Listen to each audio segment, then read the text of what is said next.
विरोध प्रदर्शन शुरू हो रहा है और हम जो है रोडों से इस जन आक्रोश रैली का हम जो है किसान के समर्थन में इस आक्रोश रैली को निकालने का प्रस्ताव है। अगले कल ही रोडों के अंदर रखा गया है। इसके बाद प्रस्तावित रूप से शिमला जिला के हर निर्वाचन क्षेत्र में इसे रखा जाएगा और वहां पे कांग्रेस पार्टी बागवानों के और किसानों के हित में हमेशा खड़ी रही है। जैसा मैंने कहा कि आज तक का सबसे बड़ा प्रोजेक्ट 1400 करोड़ रुपए का world bank funded project Congress party लेकर आई थी और उसकी जो इन्वेस्टिगेशन होगी, जब हमारी सरकार बनेगी, कहां पे वो पैसा लगा, किन अधिकारियों ने उसको गोल किया है, किन अधिकारियों इसमें उसके बंदरबांट में इन्वॉल्व है, एक एक पैसे का भुगतान होगा and whoever is guilty will be held accountable and according to law उनके ऊपर कार्रवाई करवाई जाएगी। ये प्रदेश के बागवान और किसानों के साथ जो खिलवाड़ इन लोगों ने किया है उसको हम कभी भी जो है वो बर्दाश्त नहीं करेंगे। पिछले कल अपनी इनकॉम्पिटेंसी मुख्यमंत्री जी ये चीफ सेक्रेटरी के सिर के ऊपर फोड़ने की कोशिश कर रहे हैं। इनको लग रहा है कि चीफ सेक्रेटरी को बदलेंगे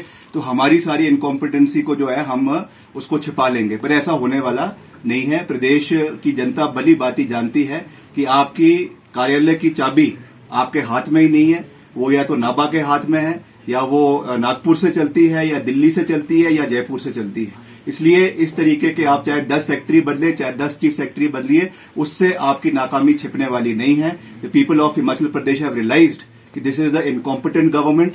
और जिस तरीके से आपने शब्दों को हमारे मुंह पे आप लगाम लगाने की कोशिश कर रहे हैं कि ये इनकॉम्पिटेंस शब्द आपने पार्लियामेंट्री अनपार्लियामेंट्री डिक्लेयर कर दिया है, ऐसे न जाने कितने शब्द आपने अनपार्लियामेंट्री जो है वो डिक्लेयर कर दिए है। ये आप विपक्ष के ऊपर और फ्रीडम ऑफ स्पीच के एक्सप्रेशन के ऊपर जो आप लगाम लगाने की कोशिश कर रहे हैं, ये देश के हित में नहीं है। लोकतंत्र और स्वस्थ लोकतंत्र के हित में ये चीज नहीं है। विरोध प्रदर्शन शुरू हो रहा है और हम जो है रोडों से इस जन आक्रोश रैली का हम जो है किसान के समर्थन में इस आक्रोश रैली को निकालने का प्रस्ताव है। अगले कल ही रोडों के अंदर रखा गया है। इसके बाद प्रस्तावित रूप से शिमला जिला के हर निर्वाचन क्षेत्र में इसे रखा जाएगा और वहां पे कांग्रेस पार्टी बागवानों के और किसानों के हित में हमेशा खड़ी रही है। जैसा मैंने कहा कि आज तक का सबसे बड़ा प्रोजेक्ट 1400 करोड़ रुपए का world bank funded project Congress party लेकर आई थी और उसकी जो इन्वेस्टिगेशन होगी, जब हमारी सरकार बनेगी, कहां पे वो पैसा लगा,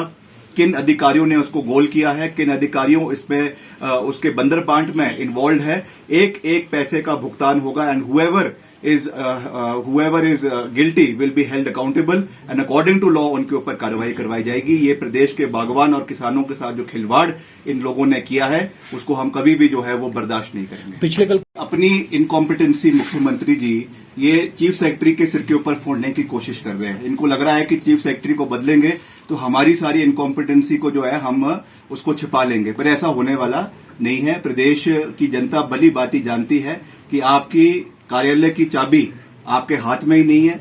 वो या तो नाबा के हाथ में है, या वो नागपुर से चलती है, या दिल्ली से चलती है, या जयपुर से चलती है। इसलिए इस तरीके के आप चाहे 10 सेक्रेटरी बदले, चाहे 10 चीफ सेक्रेटरी बदलिए, उससे आपकी नाकामी छिपने वाली नहीं है।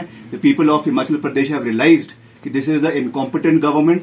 और जिस तरीके से आपने शब्दों को हमारे मुंह पे आप लगाम लगाने की कोशिश कर रहे हैं कि ये इनकॉम्पिटेंस शब्द आपने पार्लियामेंट्री अनपार्लियामेंट्री डिक्लेयर कर दिया है, ऐसे न जाने कितने शब्द आपने अनपार्लियामेंट्री जो है वो डिक्लेयर कर दिए है।